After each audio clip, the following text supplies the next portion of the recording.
do you love your marketing or do you find it exhausting? Because sometimes it can be in the latter end of things. Very true. I remember a period of time when we were kind of going through this, we felt like everything we were doing in our business was just kind of starting to come to a grinding halt. This was back in 2018. Mhm. And we were at this point in our business where we felt like, okay, it doesn't seem to matter what we're putting out in our marketing, what kind of language we have on our website. It just didn't feel like it was connecting with our audience anymore. Yeah.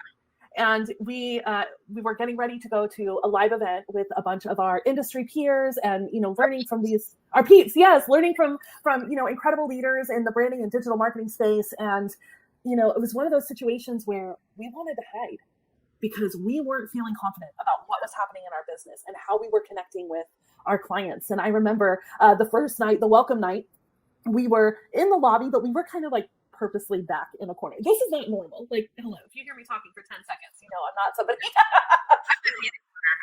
Gretchen might be in the corner, but I'm going to go say hi to people.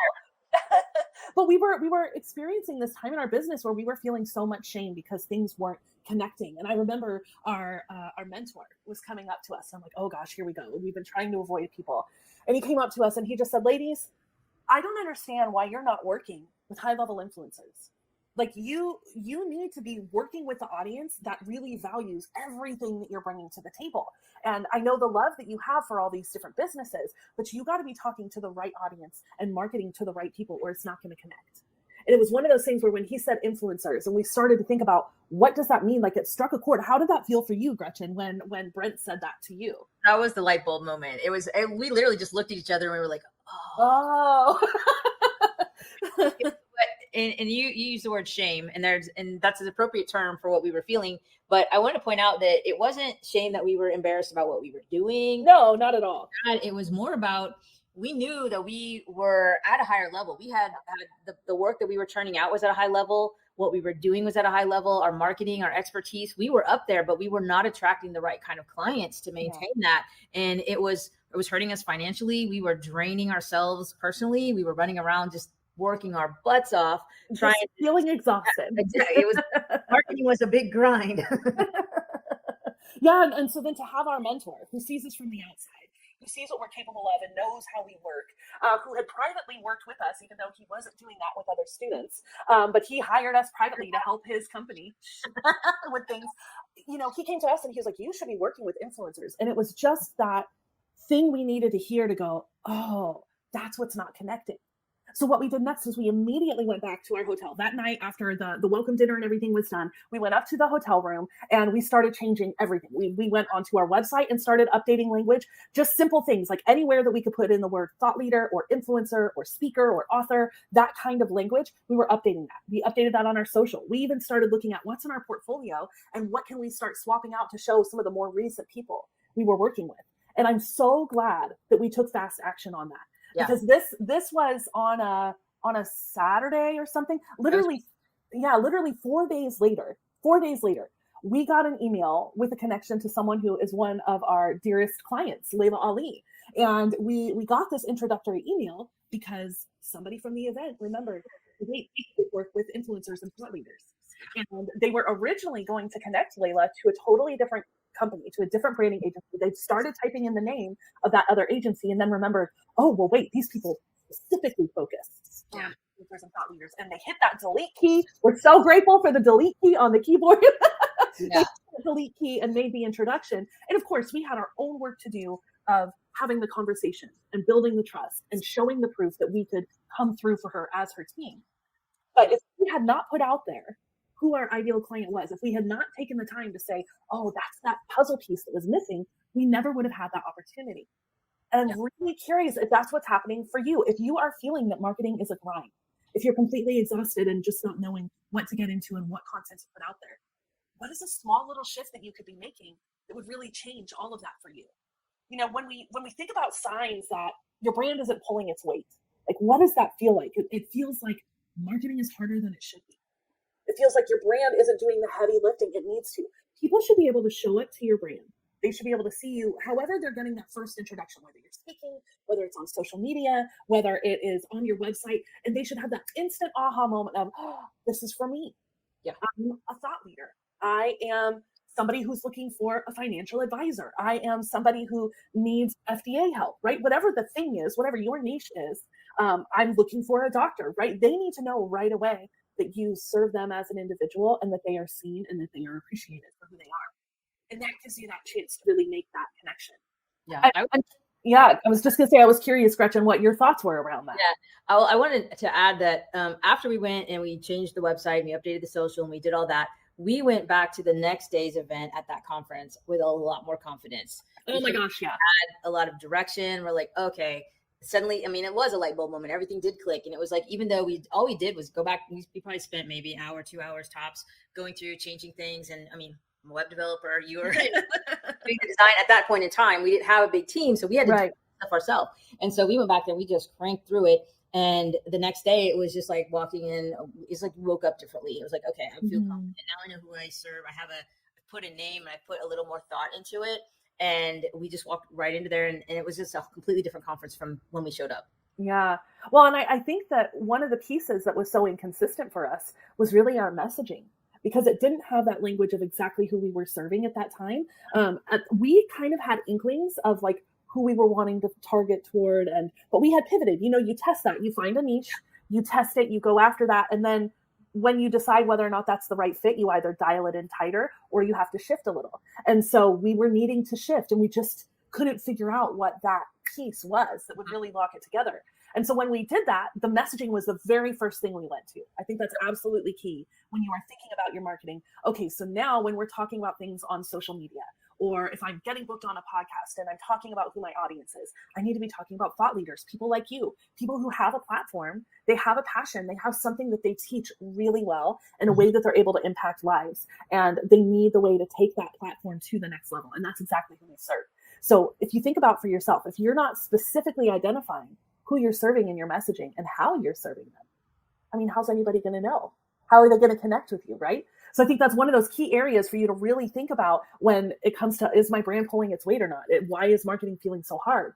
And I think a lot of times this can also happen with outgrowing your audience or growing with your audience. I'm curious, Gretchen, for you, when it comes to like outgrowing an audience, when have you seen something like that happen or an audience pivot happen?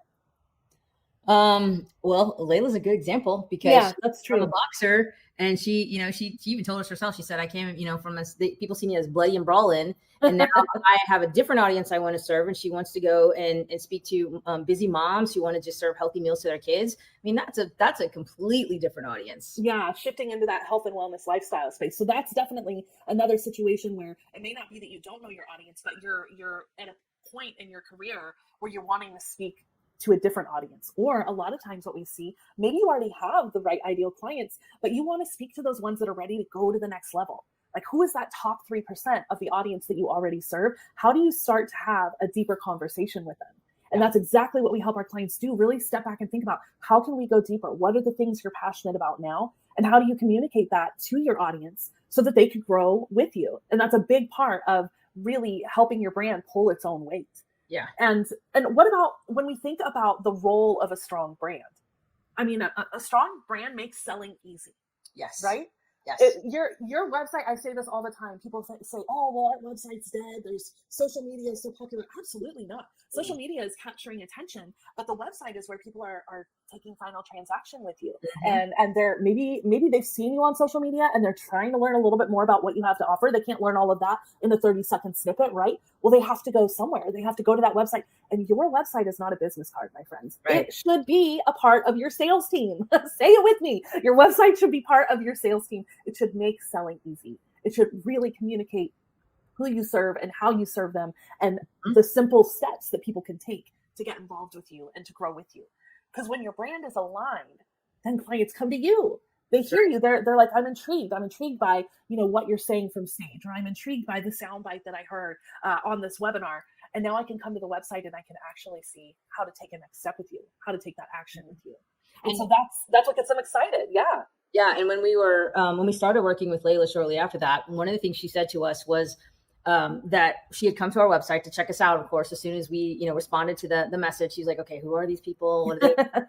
And guess what? We had already updated our website. Yes. that few days before, and it reflected the influencers that we had been working with, and it reflected, that audience. And so she came and she looked and she saw the updated things in our portfolio. She was seeing the current messaging, which was talking about the influencers and the thought leaders, and she felt confident to respond back and say, okay, let's meet. So that there's a good example right there of what that can do for you. Yeah, and that's one of those, like, I would call it a God moment. That's one of those moments where you just go, okay, somebody teed up the softball. We got to knock it out of the park. Like, it was just, for me, it was divine timing. Like, okay, Lord, that couldn't have come together any better.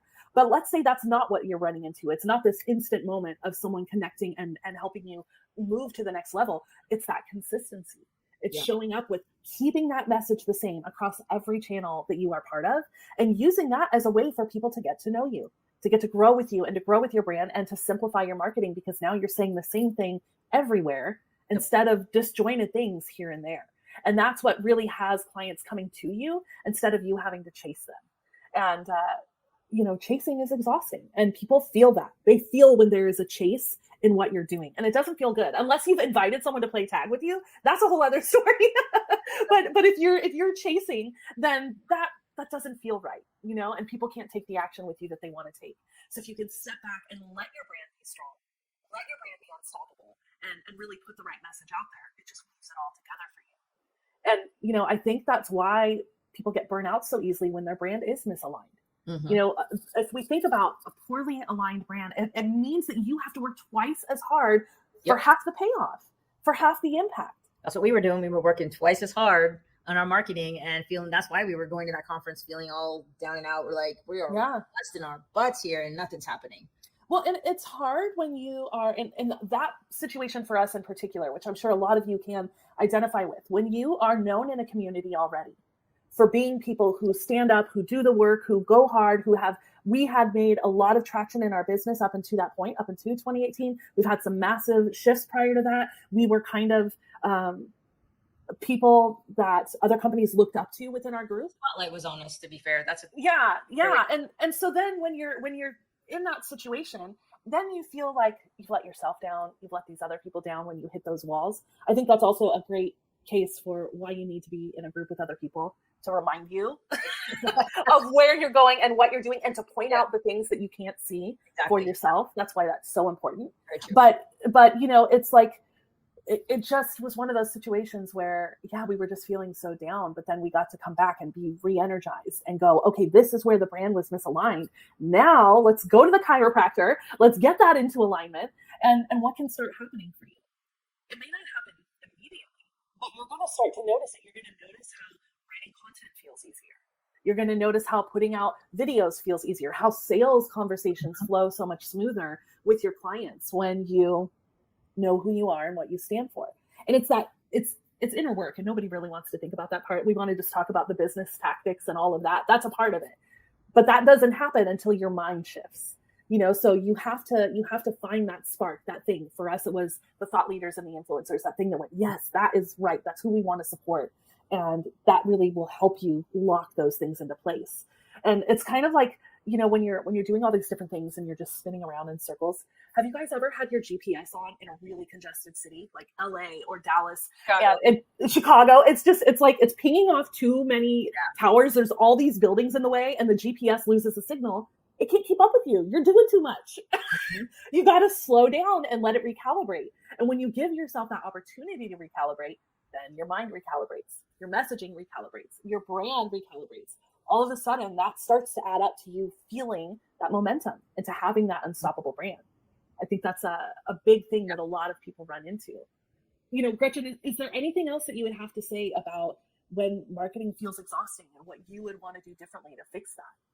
I would point out that if you have a team and your team is starting to feel burned out about, if they're not excited about your marketing, if they're not excited about writing that next email or launching that next virtual event, or even just putting out a social post, if there's no excitement behind that, then you might want to check and see, is your marketing, is it a struggle for your team because something's misaligned? It's all about clarity. If there's clarity in your brand and you know who you are, who you're doing it for, how you're doing it, then the marketing part, again, becomes easy because everything is clear. The messaging is clear. The visuals are clear. Your target audience is clear. Everything just is in alignment. And if you're burning your team out through marketing, that's a clear sign that there's something not right there. Yes. And it's not a situation to beat yourself up over. No. It's a situation to go, oh, okay, that's it. That's what we've got to do. We just have to realign. Yeah, it's growing pains. It absolutely is. And this will happen no matter how big and bold and beautiful your brand is, right? Like you're going to hit this every couple of years because too much changes in the world. Language changes, how you change, your growth, what you're interested in. So this shouldn't ever be seen as something that makes you feel less than. This should just be like, oh, that means I'm ready to level up. Yeah. Well, let's do it. Take a look at any major brand out there that's been in business for say 20, 30 years. Go look at their brand now and then go find what their brand looked like 20, 30 years ago. Yeah. Not the same. It's not the same. Yeah. And I don't mean visually. I mean, look at the messaging, you know, look at the team, look at their values. Things change. Yeah. I think, you know, a really simple first step that you can take if your marketing feels exhausting, if you feel like you're just running in circles, is give yourself a chance to step back and get in sync with what you are passionate about doing. I want you to start there first. Like, what do you really enjoy doing? Where do you feel like you are putting your best heart and mind to work? And when you can nail that down and figure out what you're passionate about first, then it's time for you to resync with your clients. Like, who are those ideal clients? Who are the ones that you're already serving that you absolutely love, that you want 500,000 of, right? Or 10 of, or whatever your volume is.